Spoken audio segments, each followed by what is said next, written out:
Hello, it's Rick Jones, Captain of FishBait Marketing, coming to you today from the Bridge, your place for all things about corporate sponsorship and event marketing. We've spent the last 2 weeks discussing event architecture. The next step is continuing our discussion of fit. Fit does two things. Firstly, it starts to answer those three of those four marketing questions. So let's go back and remind you of those only four marketing questions you have. Number one, who do you want to talk to? Who's the target audience? Number two, what do you want to say? What are the tactics? Number three, where and when do you want to say it? And then number four is the art piece. It's the fun part of how you want to say it. Fit really begins when brands overlap. It's where the audience intersects. It's where there are commonalities. It's where there's compatibility. Compatibility, both financial resources and capabilities, along with the compatibility of culture and people. Fit is about matching the event's architecture to the appropriate brands and those brands' objectives. But fit also can't operate in a vacuum. You've got to be familiar with some of the trends that are in the marketplace. So I wanted to spend a few minutes today talking about a few relevant trends that I think are important to determining fit. So here are a few. The first one says simply that supply exceeds demand for most everything. There are more TV shows than I can watch. There are more movies than I can go to. There are more sporting events than I can attend. There are more museums than I can ever visit. There's more restaurants than I can ever go to. There's lots and lots and lots of choices. And so when you are in a position of choice, it's going to be difficult to sell anything. We also are in an era of the same old mousetrap. Almost everything has become commoditized. It used to be, can I build it cheaper, faster, better? Well, what happens when there's no longer cheaper, faster, better? What happens when everything is a commodity? You got to stand out differently, and you can't necessarily do it with what is in the DNA of your brand. We also live in an era where the consumer is king, or as I like to remind everybody, not really, the consumer is really queen. Women control most of the disposable income of America and make most of the purchasing decisions. But whether it is a king or a queen, it's all about personal self-selection and choice. I can remember several years ago, I'm a really good Santa. And my wife Charlotte will tell you, I'm good. I'm really good at Santa Claus. And I buy really cool things. But I remember one year being just completely so overwhelmed with work that I didn't have time. So at 4 a.m. in the morning, I got up on the road in a hotel room and bought really cool stuff online that not only showed up at my house, it showed up already wrapped. Now, my wife knew that because she's seen me wrap things, and she knew I didn't wrap that one. But it was cool stuff. And so I was able to self-select without ever going to a store. Another trend is what we call the concrete consumer. We see so many marketing messages today that we've simply become numb to both traditional and non-traditional marketing communications. And so if you tune everything out, how do you get anything through to that concrete consumer? We've also got another trend that I call, it's an old country song that says, if the phone doesn't ring, you'll know it's me. Well, what happens when we can literally disregard every message that comes in? I don't answer the telephone if it's a number I don't recognize. I don't respond to pop-ups on a computer. I one year did a study where I collected and kept all of the mail that came from the post office directly to me with my name on the envelope that I didn't bother to open. And by the end of the year, I had 2 gigantic trash cans that were full. Talk about waste. They knew my name, they knew my address, but they didn't quite perceive that I don't need another credit card, or that I'm not looking for another health insurance, or I'm not trying to sell my house. And so I'm able to disregard messages just like every other listener out there is able to do that. We also live in an instant gratification / constant boredom world. You don't believe it? Look at how many times you look at your social media post. Look at your mobile phone. Look at all the things you need because you're bored and you're looking for the instant gratification. We live in a soundbite world. And unfortunately, when we ask political figures for an answer to a very sophisticated problem, you can't answer that in 15 seconds. You may not be able to answer it in 15 days, and yet we don't allow that to happen. We also live in a world that we see the glass as half empty and not half full. Consumer expectations have changed. And I know I'm the same way. I rent cars from National, and I've been a National loyal customer for a long, long time. But I still have to get on a bus. I have to get on a bus, and I have to go to the lot. I get to pick out my own car, and then I get to drive away very, very fast. And when I turn it in, I don't have to wait for the receipt. They email me the receipt. But you know what I really want? I want them to meet me at the gate with the keys. I want them parked at the curb. And I'm willing to pay a premium for that because my expectations of customer service have changed dramatically. I heard a story the other day from John Maxwell, who he said he went to a really high-end restaurant in Atlanta, and he asked for a Coke Zero. And they said, "I'm sorry, we don't have a Coke Zero, but we do have a Diet Coke." And he said, "Well, that'll be okay. I'll have a Diet Coke." Well, he said the next time he came in, he started to order, and he said, "I'll have a Diet Coke." And the waitress said, "Mr. Maxwell, I thought you liked Coke Zeros." And he said, "Well, I do." She said, "Well, I got some for you now." She had realized that this guy's going to come back to my restaurant more than once, and I'm going to accommodate his needs. That's pretty interesting customer service. We also live in the world of what I call horizontal marketing or horizontality. There are no silos in real life. And I'm still amazed at how businesses are organized in verticals. Advertising doesn't talk to product development, doesn't talk to PR, doesn't talk to HR. And yet consumers don't see brands that way. They see brands in their totality. The other trend is what I call herding cats. Consumers are not easily corralled today. We think we know about people by their age or their ethnicity or their religion, and yet we don't know them at all. And finally, the old model said, if a tree falls in the forest and nobody hears it, did it make any noise? But what happens when we can see billions of trees all fall at the same time via digital or social media? The new question is, in that world, how does my tree stand out? We'll continue the discussion of fit in next week's From the Bridge.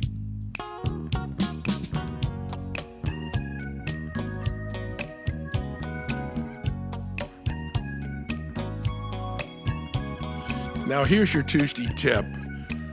For those that know me, I sell sponsorships for a living is most of what I do. And people ask me all the time about my sales system. I organize my sales efforts in 3 buckets with 5 prospects in each bucket. And I call this my 5-5-5 system.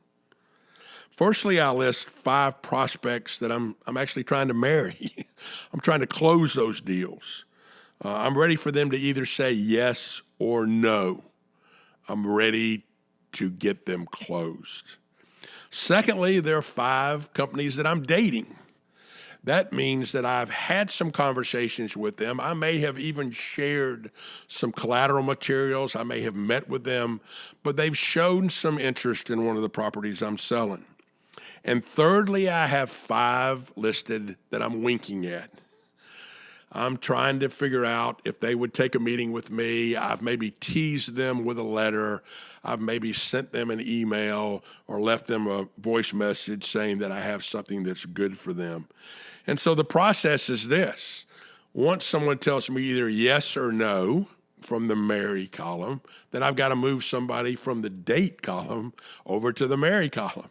And I got to move somebody from the wink column over to the date column. And then what do I got to do? I got to go find that 16th prospect and add them to my wink list.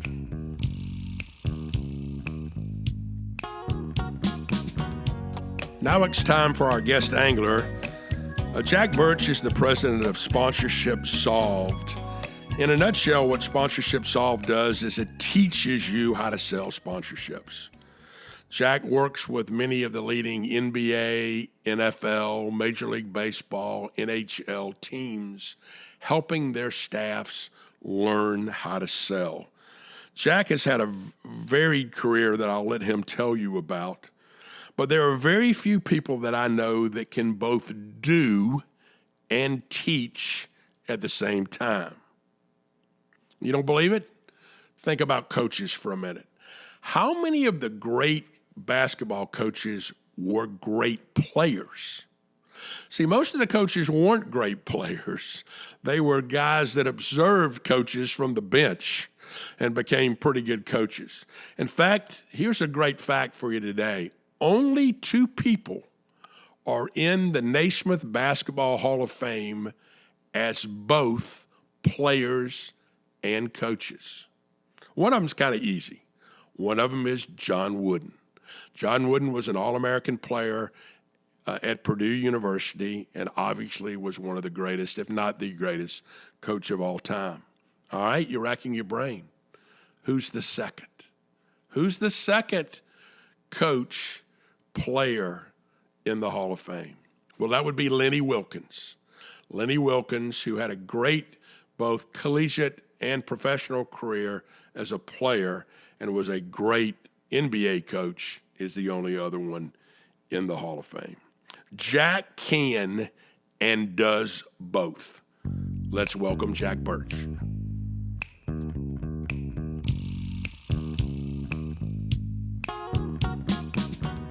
Hey there, Jack. Welcome to the show, and thanks for being here. Thank you, Rick. Thank you for having me. You know, you've had a great career. Give our listeners some insights into your personal journey in the world of sponsorship. Well, you know, the short of it is that I grew up, my father had a PhD in electrical engineering. And so, you know, dinner at our house was like being on the set of the Big Bang Theory. You know, everything was formalized and defined and, you know, it was talked about specifically, processized, I guess. And that's how life makes sense. And so I went off to school. I got a mechanical engineering degree. I was in the Air Force after school. I was stationed at a place called Hanscom, which is Electronic Systems Division outside of Boston. I bought computers for guys who looked at classified pictures. And, you know, after that, I got a call from an older brother of one of my best friends in school. And he said, "Hey, would you like to be in the sports marketing business?" And I thought, oh my God, is that a job? That's ridiculous. And so I did get into the sports marketing business, and I joined the folks that, you know, then Advantage. It was in my hometown in Washington, D.C. It was spectacular. The offices were in Georgetown. The people were terrific. And I guess I thought when I started, you know, I said, look, I'm new, obviously. Can you just give me the formulas? I mean, just tell me what to do. Yeah, you're looking for systems, right? I'm looking for systems and processes and formulas because, you know, all the engineering guys know why planes fly. They know why bridges support cars and trucks. They know why buildings stand up. And so they can build something that's reliable and they can offer it to the marketplace with an unquestioned guarantee. And you're talking about other people's lives and how they're affected. And I thought, oh my God, there are no formulas. You know, there are no answers actually. And I thought the marketing business was selfish, really narcissistic. And I heard the clients buy what they wanted, what they felt good about. And, you know, I guess I grew up, you know, being asked to question your feelings. Well, I feel this way. You know, my mother's response would be, well, that's because you're 11. So I just thought that, wow. And I was terrible selling it. And for a lot of reasons. But one of the reasons was I just had a hard time sitting with somebody and being in the design business, is it going to work? Will it fly? Will the plane fly? And I have to say, I don't know. Now, I'm going to ask you for $1 million. When I got out there, they basically said to me, the client said to me, hey, does it work? I don't know. Okay, well, that's fine. You're asking me for a certain amount of money. Can you justify that versus other things? Not really. I have a partnership already. Can you help me get the most out of it? No. Can you measure my return on investment? Oh, God, no.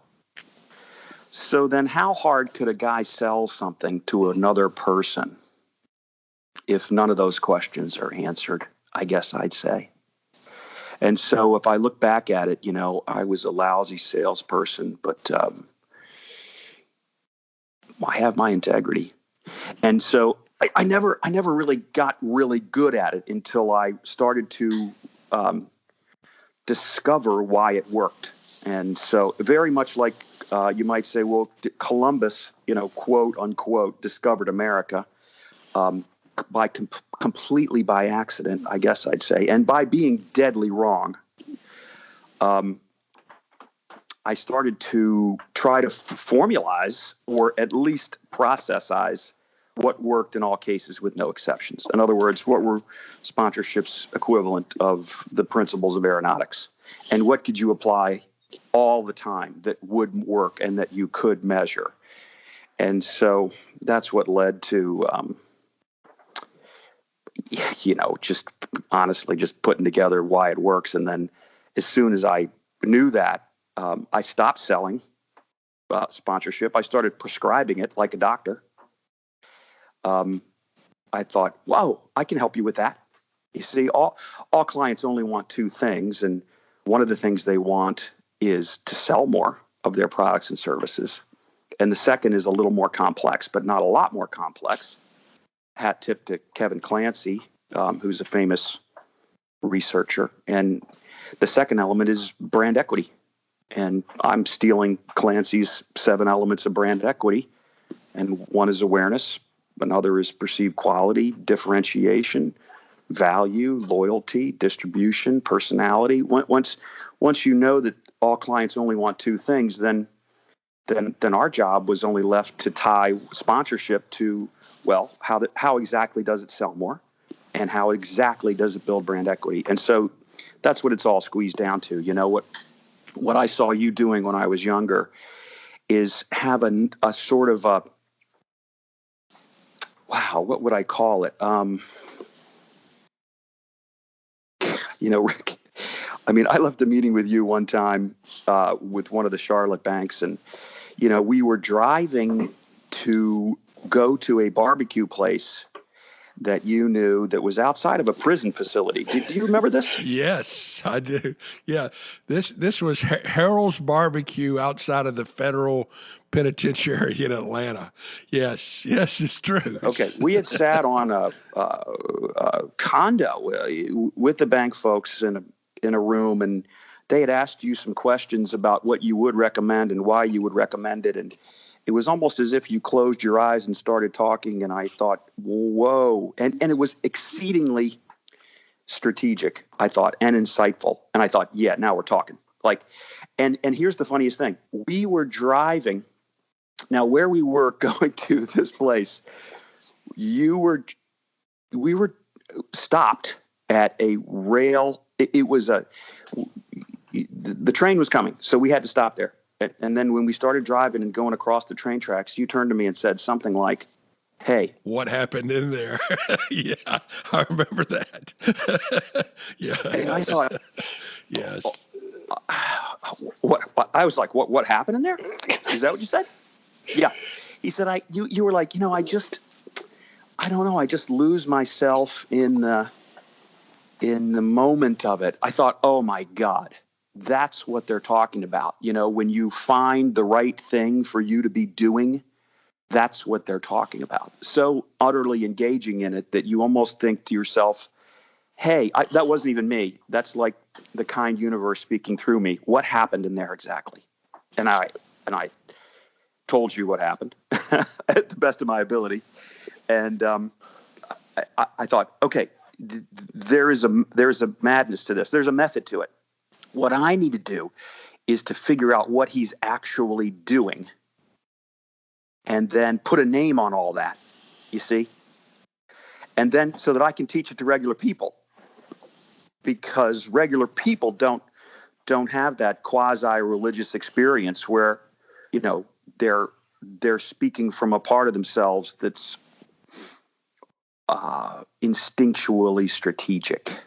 And so that I say, okay, we're going to call that this. We're going to call that this. We're going to call that this. And I have the names for all the elements. And that's really, all I've done is to steal a little bit of nomenclature approach from the doctors who speak in Latin. So consequently, we pay them pretty well. Or McKinsey and the other business folks, a bunch of names for elements of business and process sound too complex for, the regular person to understand. And so I thought, our business needs that. It's interesting. People I've often asked me, is there a magic wand? And I tell them, unfortunately there's not, but there is a magic formula. But the part is the formula changes for every client and every possibility and everything. And by you putting what I call ingredients together, compound ingredients, you could say, look, if we put these ingredients together in this particular order or amount, there's a guaranteed output. I mean, there's, and that's what you've done. You've really... Well, at least I've tried to. I don't mean to feel like it's impervious to criticism, improvement, but in the land of the blind, the one-eyed man is king. I'd say, okay, it's just better than everything else. And what it does is the inputs change, but why sponsorship works remains the same. No different than designing airplanes, where you'd say, well, airplanes fly for 6 reasons, and they're called the principles of aeronautics. But now tell me, where do you want to fly? And how many people do you think you'll be taking? And how fast do you need to get there? And just what are your budget? And you might say, well, those are the 6 questions for airplane design. And so every company, if you will, that has a corporate airplane is going to get a different corporate airplane based upon the inputs. And so the inputs for the compass are, what is their positioning? In other words, what do they feel like makes them better and different? What's their brand personality? What are their values? What's their corporate history? What are they trying to sell to whom, when, why, where, for how much? And what's their cause and community program? Because that stuff's published, by the way, online. All that stuff is always published online. And so, like a doctor, you can, before you ever see the patient, you can read their whole medical file. You can read their background. And then that makes the whole process of solving for them much more efficient. And you can demonstrate to them that you have a grasp on what they're trying to accomplish. If you just went to see the doctor and the doctor said, okay, so what is it? You'd say, really? So I'm sorry, I published a ton of information about my medical history, and you don't even bother to look at it. Wow.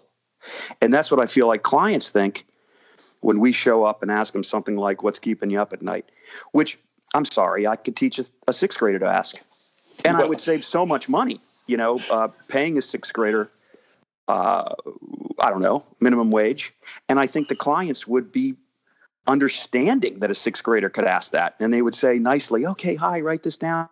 You know what I mean? It's terrible. Well, everybody wants to simplify things too much, and I think there is a process to it. But, I tell people today, there are no layups. Everything's an 18-footer with a hand in your face. I mean, it's hard. I mean, and it is. I mean, it just is. It's hard. But the other thing is, the guy. I asked the guy the other day. I said, you're not having any success. Is it ignorance or is it apathy?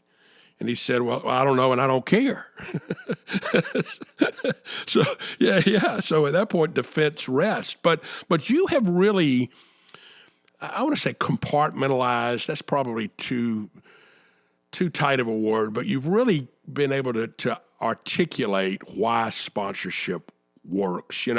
If my, and we fought it for years where if somebody's advertising didn't work, well, that's fine. They just fire their ad agency and go get another ad. But what happened in our business was they would say, well, we tried sponsorship and it didn't work. And I would always go, no, you tried it wrong. Or when we came up, they said, well, no offense or anything, we don't even have any budgets for this. So would you like us to move something from this to this? And, I got to look at them and say, well, would I like you to? I'd like you to. But it's down deep. Would I blame you for not doing it? No. Would I? How could I? I don't even know what I'm talking about. And I'm recommending it to you. It's the difference between being a witch doctor and being a doctor. It's more like, well, this is dance, and you might believe it. And people have had a lot of faith in witch doctors for years. It just doesn't have any grounding in process-driven science. Yeah, let's talk about that. I want to talk a little bit more in depth about the campaign compass. And I mean, because what you've done is you have brought sequential systems to the table. I tell people there's a great deal of science to the business. Now, what I like and what you referred to my savant qualities, is I love the art of the deal. I mean, but that's the last piece of the puzzle.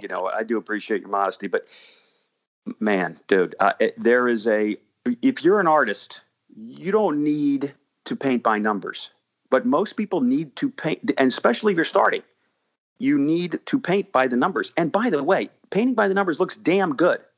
It looks a whole lot better than here's a piece of paper, good luck. Well, that's what you do now for a living. I mean, you really give people their paint brushes and their paints and the paint by numbers system, and you use a system. Talk about that. Well, to play that analogy out, I say, hey, here's you're new to this? Yeah. All right. Well, you see that I'm going to give you this 1, 2, 3, 4, 5, 6. You see those 6 numbers on there? Yes. Take this green color, fill in all the 1s. Take the orange, fill in all the 2s. Take the blues, fill in all the 3s. Well, the next thing you know, a mosaic, a picture starts to emerge. They think, wow. The clients literally think, wow, that's perfect for us. You're like, I know. It is. You see, because it's your positioning in the game. So one of the things that I did for a couple of reasons, interest, insecurity, and bachelorhood, I guess, were 3 things that contributed in my younger years to reading books.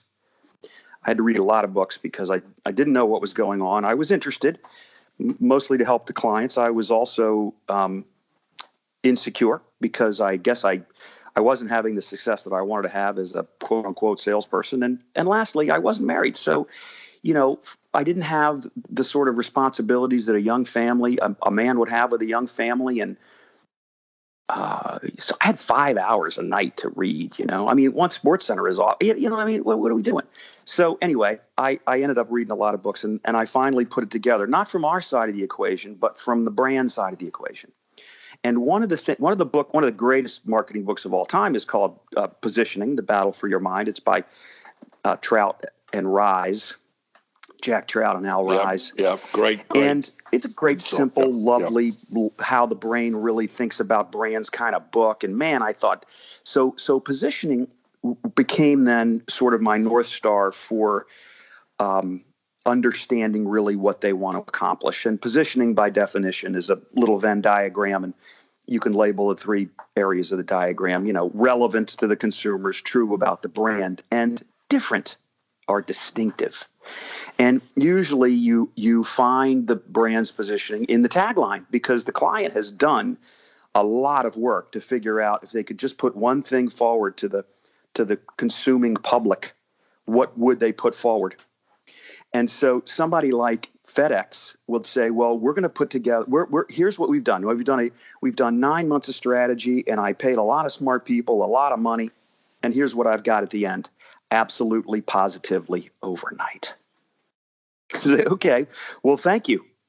So then when FedEx, let's say, does PGA golf, they do the FedEx Cup, they say, well, do you have any ideas for us? Now, there's 2 ways to look at it. We can sit in a room and say, hey, I have an idea for FedEx. Why don't they do, and throw about a bunch of ideas. Or we can say, well, you already have an idea. Well, I'd say you have two. One of your ideas is absolutely positively, and your other idea is overnight. And our job is to use an analogy in the game that communicates your unique positioning, what makes you better and different than anybody else. I happen to like overnight because I think it's a modern miracle that I can put an envelope, I can basically toss it out on the street, and then it shows up a block away from my house because I'm too lazy to carry it there myself the next morning by 10 o'clock for $12. And it goes through Memphis. I'm sorry, what'd you say? That's true. You see? So overnight's amazing. And overnight for, let's say, a golf tournament's pretty true too. You can, all the guys, all the groundskeepers, all the volunteers, all the players, all the caddies, all the TV people. Oh my God. What happens overnight is incredible. And so I wanted to shoot overnight. But of course, what won was absolutely positively, which is the reliability zone, hit it in the fairway, get your par, get your birdie, hit it in the rough, get your bogey, get punished. You see, absolutely positively matters in the game. And all we're doing is reinforcing absolutely positively, using golf as an analogy. And so this idea of using the sport as an analogy to reinforce the positioning or demonstrate it, we call it positioning authenticity. What it results in is something fantastic and that all clients want. It literally results in teaching the fans what makes the brand better and different via analogy. You just sort of tap, tap, tap, tap, tap on that nail a bunch of times until it's through the other side of the board, and then you secure it. And, I think, see, so one of the reasons sponsorship works is an analogy. All the fans are familiar with moments in the game. If you go to McDonald's and you order fries, you're thinking, I have a sense of anticipation of what fries are like. And one of the things that makes McDonald's amazing is that it doesn't matter whether you show up in San Diego or Singapore, fries are fries. And you go and say, hey, can I have fries? And they say, yeah, would you like to biggie size that? I'm like, biggie size? Isn't there something bigger than biggie size? And I go up to the window and I get the fries, and sure enough, they're the perfect temperature. They have the perfect outside, the perfect inside. I put them in my mouth, I eat them, and I think to myself, I actually am loving that. I am loving that. And so that great sense of anticipation fulfilled is what you might get if you go to a basketball game, Rick, and the other coach, we run off 12 points, and the other coach has to walk out to the midcourt and call timeout, like I surrender, And you might as well just say bum bum bum bum, because I came with a sense of anticipation to the game, and this was it. I am loving it. And so you really have feeling placement in the game for the brands. And that was a revelation to me, that we offered something that no other medium could offer, feeling placement in the game. Drill down on the positioning, get the word they want, get the idea that communicates, get the feeling that they want down deep inside of a person, and then put their name on that right when it happens. And that is amazing. No, it really is. And, we're running out of a little time today. I'm going to have you come back next week and continue to talk about this. But, my favorite word in the English language as a salesperson is the word annuity. I just love annuities. And one of the things about your process is they create annuities. They're so strategic, they're so on point that why would I switch? Why would I quit doing it? We talked recently about Game Day built by the Home Depot. They're in their 22nd year. I don't need to fix that. There's a reason Home Depot's kicking Lowe's ass. They figured out what they are differently. Now, I think new management of Lowe's is going to make some changes, but clearly they understand that. And so I want to close today by talking about a couple of what I call annuity figures.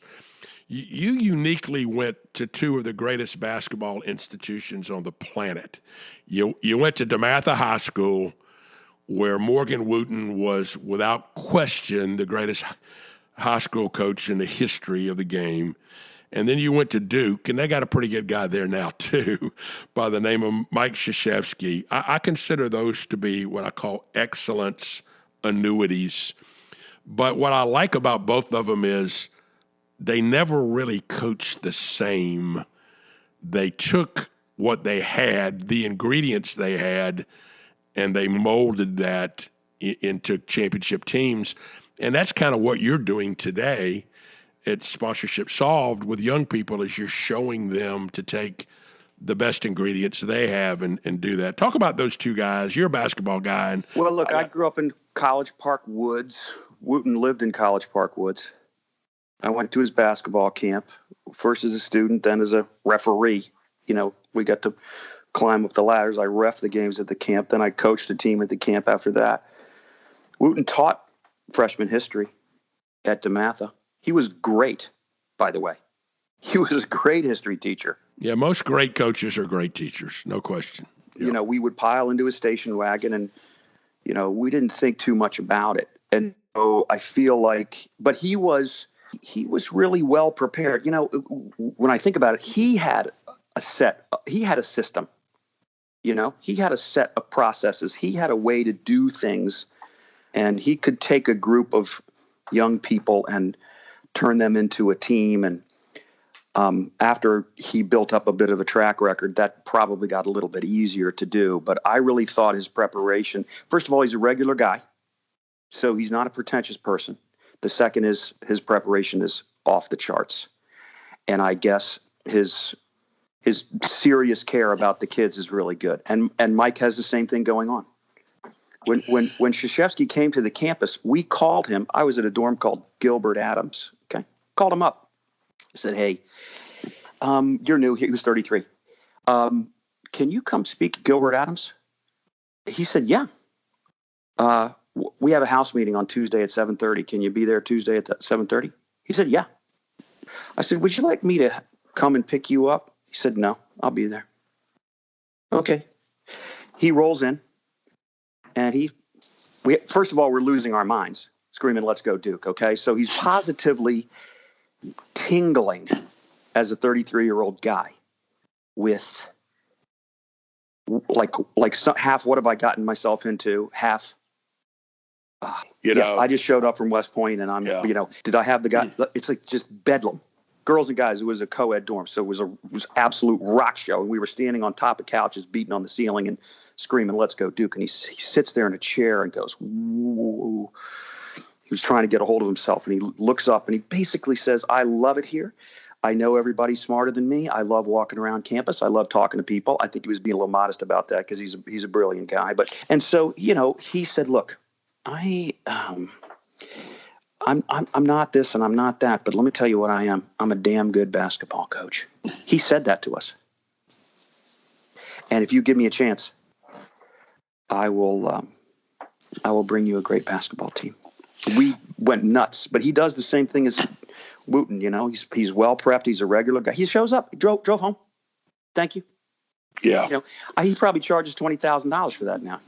But he's got deep down where both coaches lived, as you said, they had great processes. Hey, Jack, thanks for some terrific insights today. We'll have you back on the next segment of From the Bridge.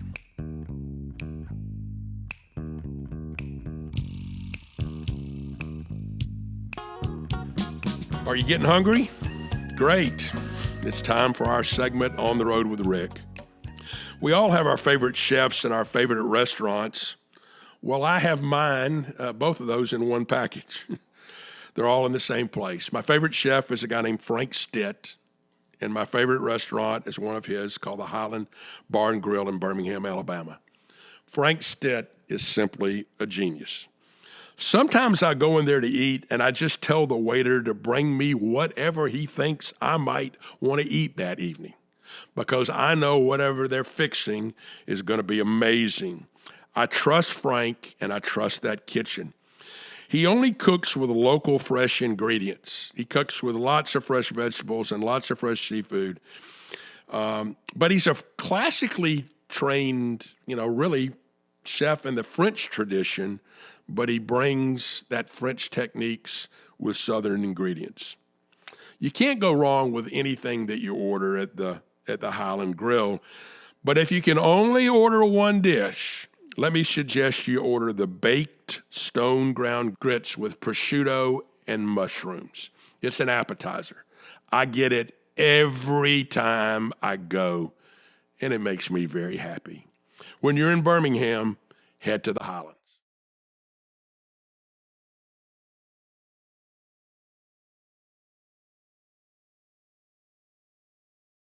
That wraps us up for the day from the bridge. I look forward to seeing you next week. And remember to contact us with any thoughts and suggestions at my email address, rick@fishbaitmarketing.com. We'll see you next week. This has been your captain, Rick Jones, from the bridge. If you like what you hear, please share, subscribe, and leave a 5-star review on your favorite podcast directory.